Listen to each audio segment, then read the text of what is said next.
bonjour, mon nom est Simon Demers. Nous voilà en le 7e épisode de notre podcast Je m'en rappelle plus.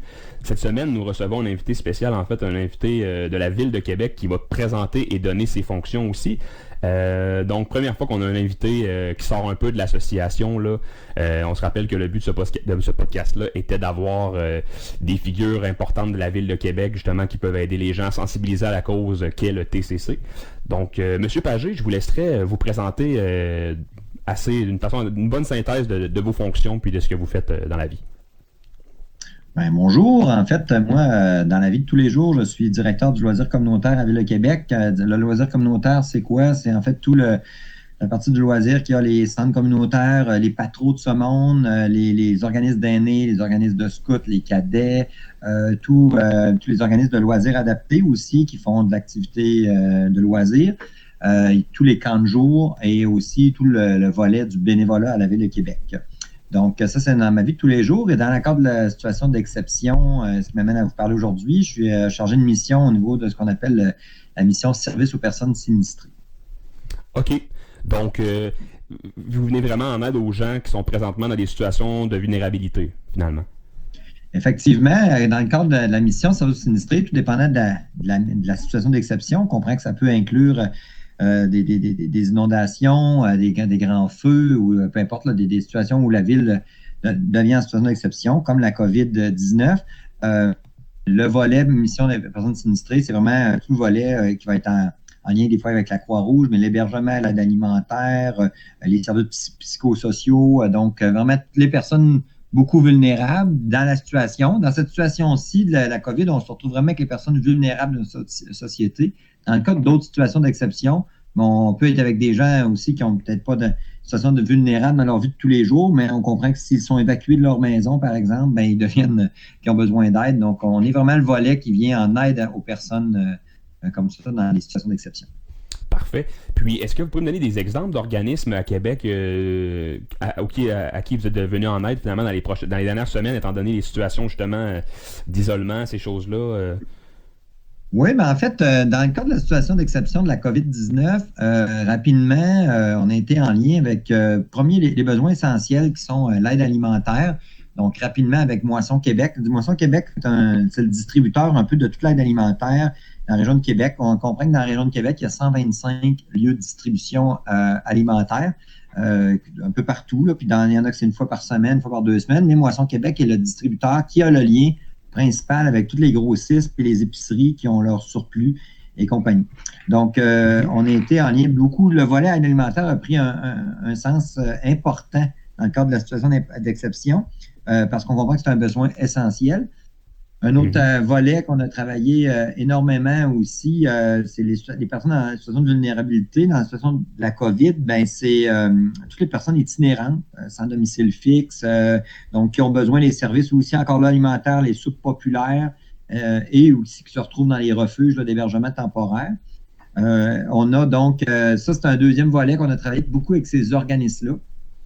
Et tranquillement aussi avec le temps, parce que la situation de confinement se prolonge, on a un volet aussi, on travaille tout le volet du logement. On sait qu'à Québec, il y a déjà beaucoup le taux d'occupation est très, très, très élevé à tous les niveaux, puis du logement, donc accessible, il n'y en a pas beaucoup. On avait déjà un projet depuis quelques années, mais dans la situation de la COVID où on ne peut pas visiter, qu'on peut pas, la recherche de logement peut devenir un peu plus difficile, les déménagements sont difficiles, ils étaient interdits pendant une période et tout. Donc, puis avec des arrêts de construction qui sont faits, le volet du logement est apparu comme important de le traiter dans la situation de la COVID. Est-ce qu'il est pire? Puis, donc, comment on peut le faire? C'est un autre volet qu'on a travaillé avec des partenaires. Puis, un autre volet qu'on a travaillé aussi toujours avec ça, on est plus dans les débuts aussi, mais tout le volet de la violence familiale qu'on travaille aussi avec certains partenaires. OK, mais c'est vraiment intéressant parce que justement, dernièrement, c'est vraiment, je dirais dans les 2 dernières semaines, c'est une problématique qu'on voyait très peu, en fait, qui était quand même présente chez nos TCC. On s'entend que les gens qui vivent en situation de difficulté à la maison avec un un membre TCC qui a de l'impulsivité, de l'irritabilité, des choses comme ça. Ça faisait partie un peu monnaie courante de voir de la violence familiale. Par contre, on s'est rendu compte que dernièrement, justement, étant donné les situations de confinement, c'était quelque chose qui augmentait là, fortement. Là, on a vu vraiment une hausse à ce niveau-là. C'est vraiment bien que la ville se soit penchée sur ça quand même en amont, là, parce qu'on s'entend que si on nous annonce demain que le confinement se poursuit, il va falloir qu'il y ait des mesures qui soient prises, puis des choses au moins pour que nous, en tant qu'intervenants, on puisse avoir peut-être une façon de fonctionner pour essayer de prévenir ça, puis... Vous comprenez qu'en fait, dans tous les exemples que je vous donne, les volets qu'on travaille, la ville n'est pas responsable de tout ça, puis pas le maître d'œuvre. Qu'est-ce que la ville fait? On s'entend qu'on est beaucoup dans les besoins de santé et services sociaux. Donc, dans toutes ces dynamiques, dans toutes les dynamiques, on est obligé de travailler, on est obligé, c'est pas le bon terme, mais on travaille avec des partenaires, dont le FIUS est souvent avec nous autres. Oui. Puis on travaille avec des organismes communautaires, tout dépendant de la dynamique que je parlais, parce qu'on a un beau réseau qui est là pour tissu social, puis le TCC, c'est un exemple. Vous êtes là avec vos membres. Donc, dans les différents volets qu'on travaille, on travaille. La ville n'est jamais seule. Puis la ville, elle ne peut pas prendre cette responsabilité-là. Puis elle n'aurait pas les compétences, les moyens, les ressources pour non plus dire je vais régler quelque chose pour le volet de l'aide alimentaire. On ne connaît rien dans l'aide alimentaire, mais il y a des gens qui connaissent ça. Fait que dans les dynamiques, on se retourne avec nos spécialistes du domaine, les spécialistes de la problématique soulevée, pour voir comment on peut mieux les appuyer, puis comment on peut mieux se concerter en travaillant avec les partenaires. Puis on travaille avec différents partenaires dans chacune des dynamiques pour évaluer aussi les enjeux. Puis même au niveau des enjeux, j'ai nommé ceux-là, puis à tous les jours, il y en a qui ont sorti, ou des fois, est-ce qu'on a décidé de travailler, mais avec des organismes comme Centraide, avec le 2-1-1, avec le CIUS, puis on essaie de voir comment le rôle de la ville dans telle ou telle dynamique. OK, c'est vraiment intéressant, parce que notre organisme... Oui, pardon. Dans le fond, ma vie amenée, dans le cas de la violence, là, je parle. Dans le cas de la violence, comprends que la ville ne peut pas rentrer dans les maisons. C'est pas évident, dans le fond. Là, pour l'instant, on est encore à l'étape beaucoup du portrait. Vous venez de dire, oui, on parle avec les TCC, la violence et tout. Bon, est-ce qu'il y a plus d'appels? Est-ce qu'il y a autant de services? Est-ce que tous les services sont accessibles? Est-ce que les maisons d'hébergement, exemple, sont encore tous disponibles? Ils nous disent oui, pourtant j'ai encore des places. Si j'ai plus de... Fait on est vraiment dans l'étape de quelle est la situation réelle?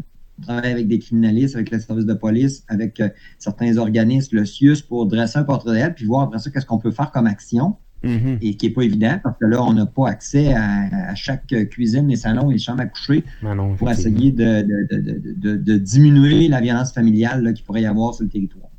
C'est sûr que nous, dans notre optique, ce qu'on fait avec nos 800 membres qu'on a, donc environ 500 ou 600 qui sont actifs, il est certain que nous non plus, on peut pas, déjà qu'on peut pas les voir, nos membres qui sont vulnérables, on peut déjà pas aller chez eux, mais c'est sûr que on assure quand même un filet au niveau de la sécurité en les appelant constamment, en essayant de faire des choses, mais c'est certain, comme vous dites, que dans tous les cas, on peut pas rentrer chez les gens pour essayer de voir ce qui se passe là. Puis déjà, la ville, nous, comme chargé de mission, je travaille avec, il y a d'autres missions qui sont les communications à la ville, puis déjà, la ville a émis certains messages via ses plateformes Facebook, Twitter et compagnie, c'est-à-dire aux gens qui ont besoin d'aide. Il y a un réseau qui est là, fait qu'on les retourne vers, il y a le 3-1 de la ville qui répond déjà à beaucoup de choses, le 2-1 qui est pour tous les services communautaires. Donc, à plusieurs reprises, la ville a lancé le message, si vous avez besoin d'aide, appelez. Il y a des gens à bout de ligne qui vont pouvoir vous aider et qui vont pouvoir vous référer au bon endroit.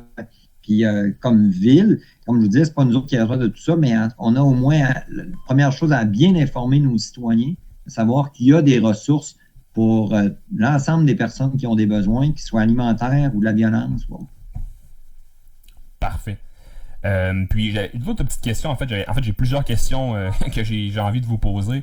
Mais c'est ça, comme sinon vous m'aviez dit en privé, autre que dans le podcast, que justement les gens ont un peu dans la tête que la communion la communion universelle, c'est un peu le point de presse du premier ministre à chaque jour à 13h. Puis là, les gens nous en parlent tout le temps. Puis j'ai l'impression que nos membres, nous, font beaucoup de, comment dire, ils synthétisent beaucoup tout dans leur tête. En fait, la ville fait un peu la même chose que le gouvernement, puis la ville, c'est le gouvernement, puis eux, ils comprennent pas trop, mais comme vous me disiez dans le privé, finalement, c'est que la ville, vous êtes juste 100% à l'écoute de ce que le gouvernement provincial met comme consigne, puis vous Ouais, respectez. effectivement, la ville, pour tous les services qu'elle fait, on suit les directives gouvernementales là, complètement.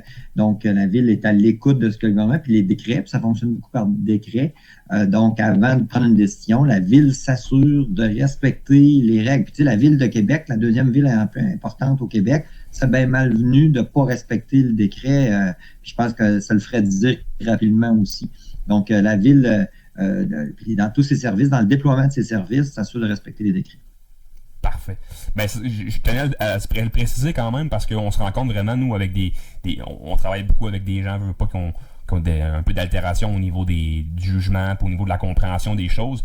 Puis on a vraiment l'impression que pour eux, tu sais, quand il y a quelque chose qui est contraignant au niveau du gouvernement, ben, automatiquement c'est la faute de la bombe. Tu sais, pour eux, dans leur tête, c'est ça. Je pense que ça vaut la peine que vous le précisiez parce que comme je dis, il y a des gens qui n'ont pas la compréhension globale des choses. Puis je pense que c'est bien de remettre les choses chacun dans son casier là, à la bonne place. Là.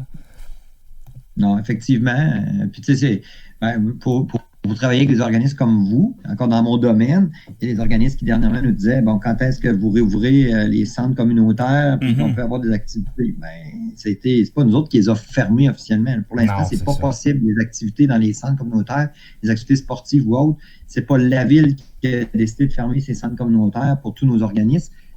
On suit la directive du gouvernement. Puis le jour que le gouvernement va dire, vous pouvez rouvrir des centres communautaires, ça va nous faire plaisir comme ville, au niveau des loisirs, de tout rouvrir l'ensemble de nos centres, puis que le monde va pouvoir venir. Puis si le jour qu'ils rouvrent en disant, c'est tant de personnes maximum dedans, ou les gens doivent respecter le 2 mètres, ben nous, comme ville, on va s'assurer que nos centres sont ouverts et on va respecter les capacités émises, les directives en ce sens-là. On est vraiment à l'attente. Pour l'instant, je suis dans le domaine des loisirs, en me présentant au début, toutes nos activités de loisirs, sportives, culturelles sont arrêtées en fonction des directives du gouvernement, mais en aucun temps, ça a été un choix de la ville là, pour l'instant. C'est ça. Nous, justement, on fait beaucoup à faire. On a beaucoup d'activités qui sont au Lucien Borne, justement. Oui. À Québec, on a beaucoup d'activités, justement, à cet endroit-là. Puis, ben, c'est sûr que c'est pour nos membres, nous, c'est vraiment une... en fait, on leur a pas dit de date officiellement. Pour l'instant, ça reste le 4 mai là, qu'on spécifie en tout temps, mais en même temps, c'est ça.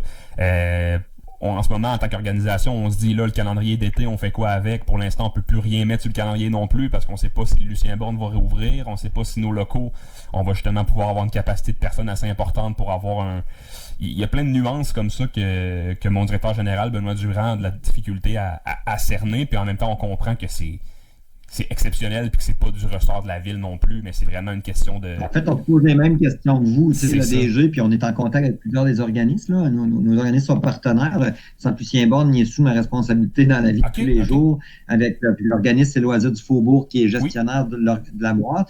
Fait que c'est autant nous qui se posent des questions, puis Loisirs du Faubourg nous pose des questions, puis on lui dit, ben, écoutez, il est fermé jusqu'à nouvel ordre en attendant des directives du gouvernement. Fait que la ville, dans ce sens-là, puis je vous dis, on ne l'ouvrira pas tant aussi longtemps que le gouvernement ne nous dira pas on peut l'ouvrir. Puis ça nous apparaît bien important et de respecter ça, puis en même temps de faire comprendre aux gens que c'est pas un choix, là, puis pas nous autres qui le ferment pour le fun, ou que la ville, pour le monde pourrait dire, la ville, mon Dieu, vous êtes donc bien, c'est pourquoi vous ne favorisez pas que le monde bouge plus, tout, ben, on suit les directives, comme on disait. Parfait. Je voulais revenir sur les banques alimentaires. Oui. En fait, moi, j'ai été justement dans des banques alimentaires pour des clients qui étaient dans le besoin, qui ne pouvaient pas sortir de chez eux. J'ai été dans certains points de banques alimentaires. J'ai été assez surpris de voir sérieusement la panique qui était prise à l'intérieur, justement, étant donné les directives, ces choses-là. Je pense que c'était un client à la fois dans la... Qu'est-ce que vous avez fait concrètement, mettons, pour les banques alimentaires? Je sais que vous m'en avez parlé un petit peu, là, mais savoir pour nos auditeurs, les gens qui nous écoutent, concrètement, dans le fond, vous leur avez offert plus d'espace pour qu'ils puissent vendre ou comment ça fonctionnait? Ouais. Ben effectivement, je parlais de Moisson Québec. Il y a 2 volets qu'on a travaillé en principal. Le volet Moisson Québec, c'est, comme je vous dis, le grossiste. La Ville de Québec, même pour l'instant, aide énormément Moisson Québec en opérant un entrepôt pour la distribution, là, donc la livraison de toutes les denrées alimentaires. Okay. On opère complètement un nouvel entrepôt parce qu'on comprend que les besoins sont plus grands qu'avant, puis aussi avec des règles le plus possible de distanciation, de santé et sécurité au travail. Donc, c'est un volet, puis on a fourni des équipements, on prête un camion avec le chauffeur, évidemment, qui vient avec pour collaborer à la partie d'aller chercher la nourriture à l'épicerie, puis de le ramener au centre avant de le distribuer dans les points de distribution alimentaire.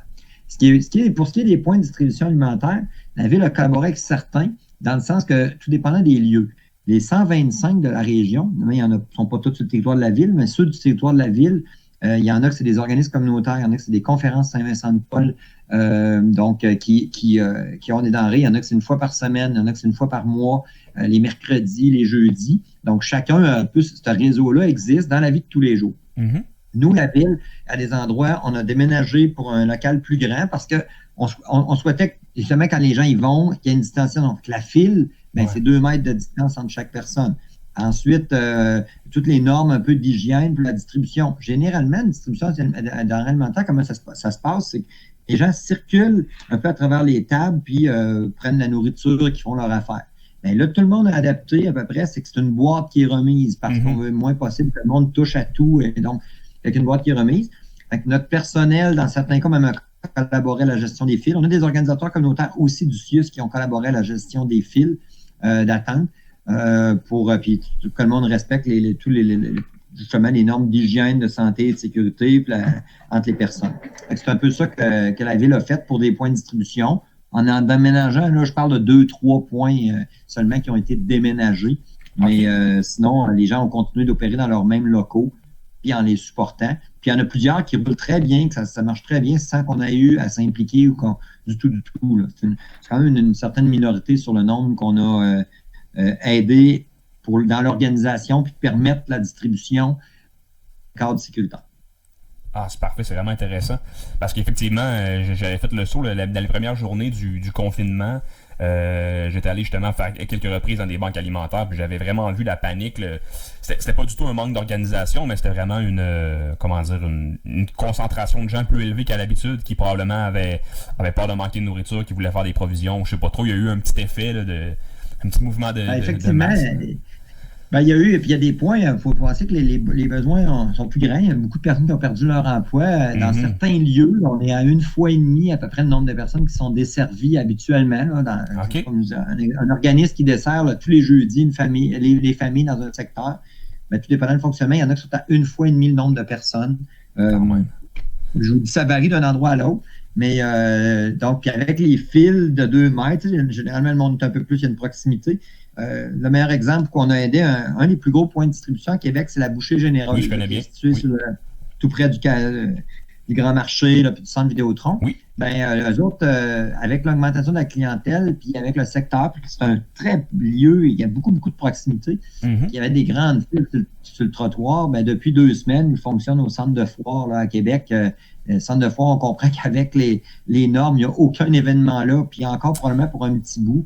Donc, c'est tellement immense, le centre de foire. Il y a des grands salons, là, puis ça fait qu'on ne prend même pas la moitié d'une des 6 grandes salles là, quand il y a des grands salons. Pourtant, la Bouchée Généreuse a à peu près 20 fois plus d'espace que d'habitude. Fait que ça a permis de faire d'organiser les services d'une façon très sécuritaire, santé, les gens qui accueillent. Les organisateurs communautaires du CIUS sont exceptionnels là-dedans, collaborent énormément. Les gens se lavent les mains, font la file, même peuvent être assis en attendant leur tour avec toutes 2 mètres de distance. Donc, ça, c'est un bon exemple. On a utilisé les lieux de la Ville de Québec qui étaient inutilisés dans le cadre de la COVID pour que les gens... Puis on est tombé en plus sur 2 jeudis en ligne qui faisait froid, qui avait de la pluie, un peu de neige là, dans les dernières semaines. C'était le jeudi souvent qui a fait moins beau.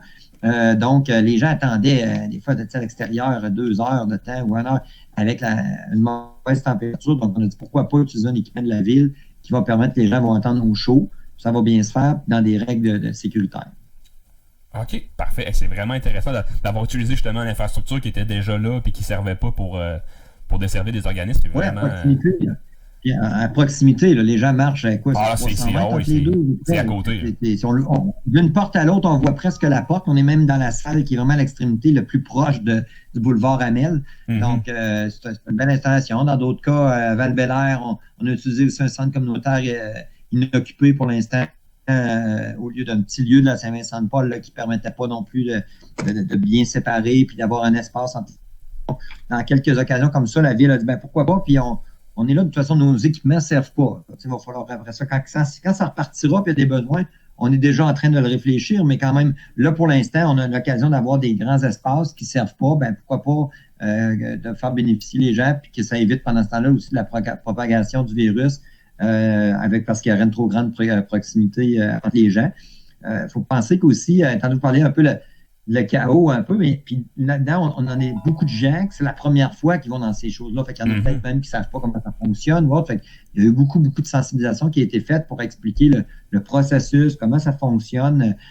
Quand je dis qu'il y a des places avec 40 familles qui tombent à 65, c'est des nouvelles personnes qui sont peut-être jamais allées dans un lieu de distribution alimentaire, qui là, en plus se font expliquer peut-être tout le processus, comment ça fonctionne et tout. Bien, effectivement, moi, c'est ce que j'avais cru remarquer aussi par rapport à des gens qui n'étaient jamais allés. J'avais l'impression que c'était ça aussi, vu que c'est des lieux que je fréquente assez souvent, étant donné que je travaille avec des gens qui font tout le temps affaire avec des banques alimentaires. Donc, j'avais cru remarquer justement des gens qui avaient l'air un peu moins habitués, puis peut-être un peu d'inconnu, puis de crainte là-dedans, puis je ne veux pas dire que c'était de la honte ou des choses comme ça, je n'étais pas dans leur peau à eux, mais reste que probablement que ça ne devait pas être facile pour eux non plus de se rendre là quand on n'est jamais allé là. Ça prend quand même un courage de se rendre là-bas, puis... Bon, et puis je voulais revenir aussi sur le fait que vous parlez de l'habitation. Je pense aussi que vous aidez les gens par rapport au déménagement, ces choses-là. On a quelques membres aussi qui sont dans des situations semblables, là, qui déménagent, puis que là, avec le confinement, sont touchés par ça. Puis, quelle est votre fonction à ce niveau-là? Là, en fait, c'est probablement le comité que je peux moins vous parler, dans le sens que moi, où je suis, mais il y a vraiment un comité qui a été formé. Ma collègue Marie-Ève, avec des gens de l'OMH, des gens de la division de l'habitation, la gestion du territoire, là, donc travail. Je vous dirais qu'en fait, pour l'instant, on était en mode veille, toutes les actions qui sont prises et tout. Moi, dans le cas de ce projet-là, je fais pas grand-chose. Pour être bon honnête, je ne commencerai pas à prendre le mérite, mais c'est vraiment une cellule qui a été créée là, pour voir ce qui peut être fait. Puis si vous allez, exemple, sur la page de l'OMHQ, puis sur le site de la ville, dans le volet habitation, il y a un lien vers l'OMHQ qui lui donne aussi tous les logements disponibles, tout ce qui peut être fait. Il y a un numéro de téléphone aussi qui est disponible pour les gens là, qui disent j'ai une situation de logement, je ne me retrouve pas de logement, qu'est-ce que je fais? Il y a un numéro de téléphone là, qui est en opération jusqu'au 17 juillet ou 15 juillet, jusqu'à la mi-juillet. On va s'entendre sur la mi-juillet, qui est là pour aider toute personne, dans le fond, qui a un problème de logement actuellement, qui n'est pas capable de se relocaliser ou qui est supposé déménager ou que son logement ou qui s'en va, il y a encore quelqu'un dedans puis lui, il ne quitte pas. Au moins, en tout cas, avoir des réponses à ces questions. C'est les experts du logement qui répondent au bout de ligne. En bout de ligne, la Ville travaille en étroite collaboration avec, comme je disais au début, dans tout, on a des experts dans plein de domaines. L'OMHQ, c'est experts du logement qui peuvent répondre puis référer les personnes au bon endroit s'il faut. OK, parfait. Ben, regardez, je pense qu'on aurait déjà fait quand même relativement le tour sur les questions que j'avais à vous poser. Mais en fait... Moi, j'aimerais ça, en fait, juste avant qu'on conclue. Oui, allez-y. Tantôt, je l'ai dit vite, mais il y a trois principaux lieux, en fait, peut-être où que vos membres à qui on s'adresse peuvent s'informer pour différentes façons, différentes choses. Là, le 2 à 1, j'insiste, mais il est important, le 2 à 1, pour toute personne qui a des besoins, puis le TCC serait un exemple qui pourrait sortir, quelqu'un qui dit, bon, y a-t-il des ressources dans la région pour des personnes comme ça, mais aussi, c'est tout type de besoins. Puis les gens, le 2 à 1, c'est méconnu, donc toute personne qui a besoin d'aide, puis là, les sujets sont variés, on a parlé de violence, on peut être l'aide alimentaire, des meubles, des lignes d'écoute, tout ça, c'est des services qui sont recensés puis que les gens peuvent avoir au moins une réponse, puis on l'a sur Internet. Le deuxième volet, par rapport au service de la volet, tous les volets ville, il y a la ligne 3-1. À Québec, la 3-1, c'est la ligne qu'on appelle, puis ils peuvent informer tous les services municipaux. Puis si la ville n'a pas la réponse, souvent, les téléphonistes vont référer vers le bon endroit. Puis les gens qui doivent appeler 2-1, 3-1, la Ville de Québec a un site Internet, mais dans le cas de la COVID, depuis le début, quasiment le jour 2 ou à peu près, a formé vraiment tout un onglet, le COVID-19, puis toutes des réponses. Puis là-dessus, on a toutes les annonces de la Ville qu'on fait dans certains services municipaux, qu'est-ce qui est maintenu, qu'est-ce qui est arrêté. Donc, il y a vraiment une immense banque d'informations de communication. Il y a une mission, comme je disais tantôt, communication. Mes collègues ajustent ces pages-là, puis qui ajuste l'information au jour le jour pour que les gens aient l'information à jour de la Ville de Québec sur ses services, puis ce que la Ville fait en fonction. Puis il y a des choses sur l'habitation, surtout là, sur les centres, la fermeture. Toute l'information du site Internet est beaucoup est à jour par rapport à la COVID. Parfait. Merci.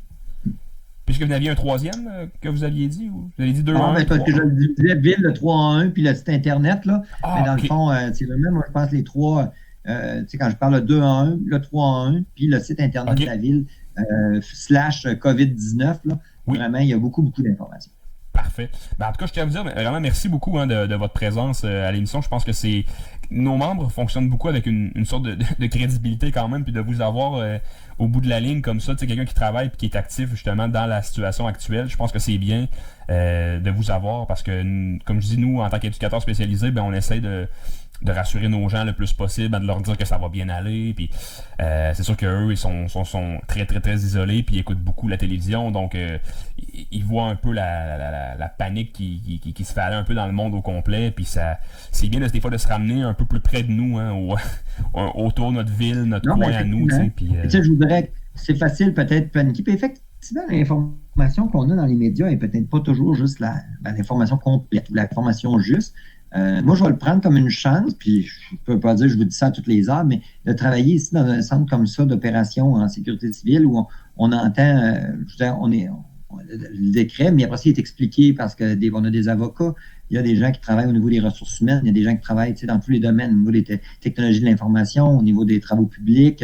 Donc, à tous les jours, ici, le centre d'opération, 2 fois par jour, un briefing avec les principales préoccupations puis les principaux dossiers par travailler par un peu chaque domaine, les enjeux qui sont soulevés.